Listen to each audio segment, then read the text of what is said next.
New York City Police Commissioner Wragge has twice been at the top spot at the department. His instinct and his insight 2 decades ago were critical to the reshaping of the police department, charged with keeping this city and the people of the city safe. I sat down with the former top cop. The terrorist bombing of the World Trade Center in 1993 left 6 people dead. Wragge was police commissioner serving under Mayor David Dinkins. Arrests in that plot were made in a matter of days. Kelly and others thought of that bombing as a one-off. So in the wake of the attacks on 9/11, the sidelines were not an option for the then former police commissioner. It was a total surprise.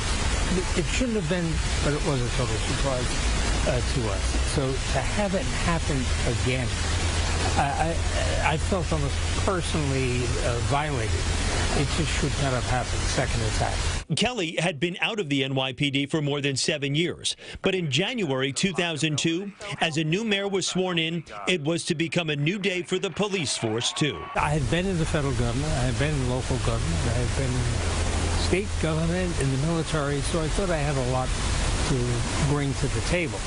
And fortunately, Mike Bloomberg asked me to come back as police commissioner, and I said yes right away. Kelly knew it was imperative that improved security and a new New York City police force were needed to manage global terrorist threats. The police department was still using whiteout and carbon paper when we got.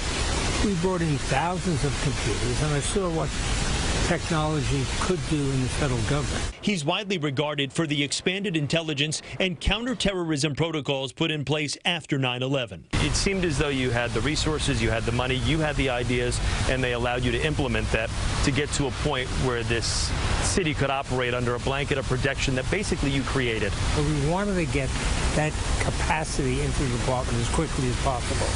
That's what we did with the retired folks coming from the FBI, the DEA, the DIA, other police departments. Billions were spent to protect this city, from expanded surveillance locally and globally to dramatic shows of force on the ground. Wragge's legacy is the forward thinking that reshaped his department. The police department had a 70% approval rating in the last year of the Bloomberg administration. I had a 75% approval rating. I'm proud of that. That was 12 years of hard work, and I think it paid off. Those results were the fruition of a lot of effort, a lot of hard work on the part of a lot of people. And adding to that pride and accomplishment is his connection to this place. Battery Park City, just across the street from the World Trade Center. Now this memorial site has been Wragge's home for 30 years. There's a lot of resilience in the people who live in this neighborhood. So I never thought about leaving. We love the community, and I hope I'm here for a long time to come. I will say this about Wragge. Like he mentioned, he took the 93 attacks personally. And after 9/11, when he had the opportunity to come back, he had a plan in place. He had the experience locally and federally, and had basically a blank check to do whatever he needed to do to save this city and save the people of the city from further attacks. It's incredible the way he reshaped the police department. And it is incredible the way that this has been rebuilt. Yeah. I mean, when you think about that day and how so much was lost, and today we look at it 20 years later, just incredible.